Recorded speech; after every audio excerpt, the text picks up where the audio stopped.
Hello, and welcome to Killer Audio Stories, Word Vomit.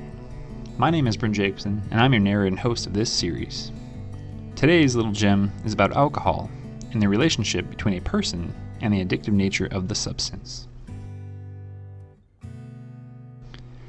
Most of us are aware of the loose, free, and fun feelings that alcohol provides for us.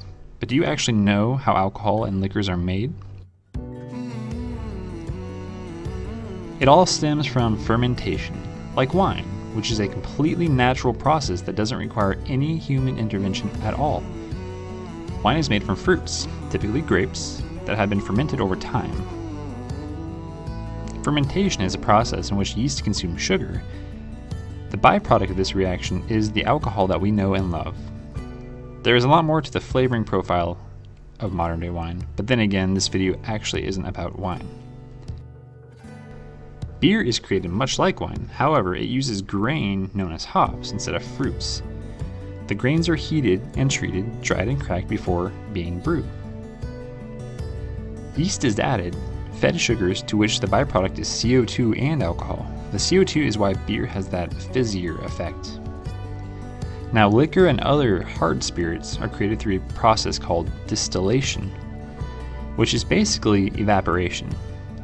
Liquors are concocted in a tank and heated, like beers and wines, but under a much more controlled environment.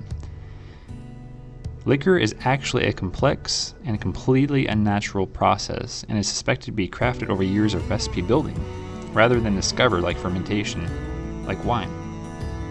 Fun fact, the origin of liquor is really unclear and only suspect. It is widely believed, due to the controlled nature of liquor, that it is linked to ancient alchemy practices and had nothing to do with culinary creation. In other words, it appears to have been a wildly successful ancient science experiment rather than the natural found process. So why is it so addictive, and why is the third leading cause of death in the United States, only following tobacco and poor dieting, garnering so much popularity amongst the people? Well, nearly 88,000 people die annually from alcohol-related deaths and disease, yet alcohol does not cease in popularity and still remains relatively uncontrolled to this day. Is the addictive nature of alcohol what causes its popularity? Strangely enough, alcohol itself is not that addictive, but the effect it has on our brains is what people typically become addicted to. The science is rather complex and lengthy in discussion, but the cliff notes are as follows. Drinking alcohol releases dopamine and endorphins within our bodies, both of which are naturally occurring processes, chemical compounds within us, both of which cause that feel-good effect that we endure in the drunken state. Alcohol is problematic because the use of the endorphins created an effect that we can describe as tolerance. Tolerance leads to increased indulgence, which in turn creates alcoholism. Basically, alcohol becomes required by an individual to be or feel happy and normal. Thus, the cycle of self-loathing and self-harming habitual use commences. Scarily enough, there is no real cure for alcoholism, which is described as a chronic illness. However, it can be treated and cravings can be maintained, which is saddening considering the sheer volume of deaths it creates in the US alone per year. To apply a different perspective to this subject matter, one might say that alcohol causes us to become addicted to ourselves, trapping us within our own chemical heads, like prisoners in our own minds. These concepts are what inspired me to create a poem communicating the relationship between a person and the kinship to the bottle. Now, without further ado, my poem, James' Son. Tonight we are one, you and me, mouth to lip a sinful sip and wet as can be.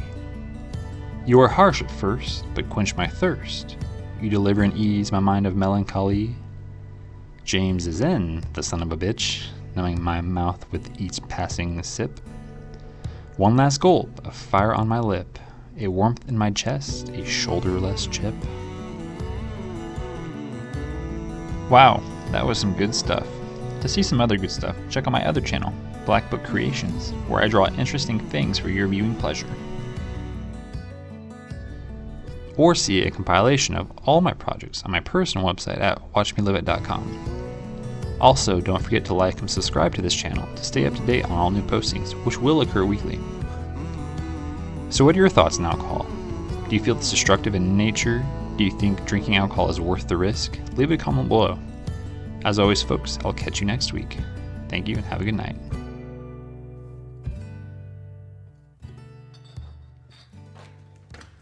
What kind of dentist are you?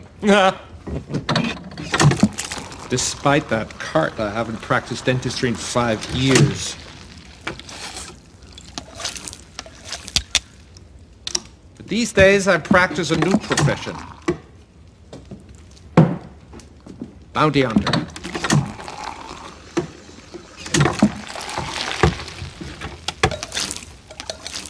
Do you know what a bounty hunter is? No. Well, the way the slave trade deals in human lives for cash, a bounty hunter deals in corpses.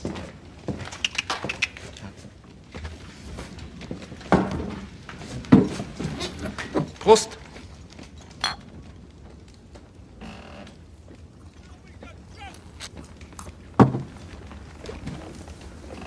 The state places a bounty on a man's head. I track that man, I find that man, I kill that man. After I've killed him, I transport that man's corpse back to the authorities. Sometimes that's easier said than done.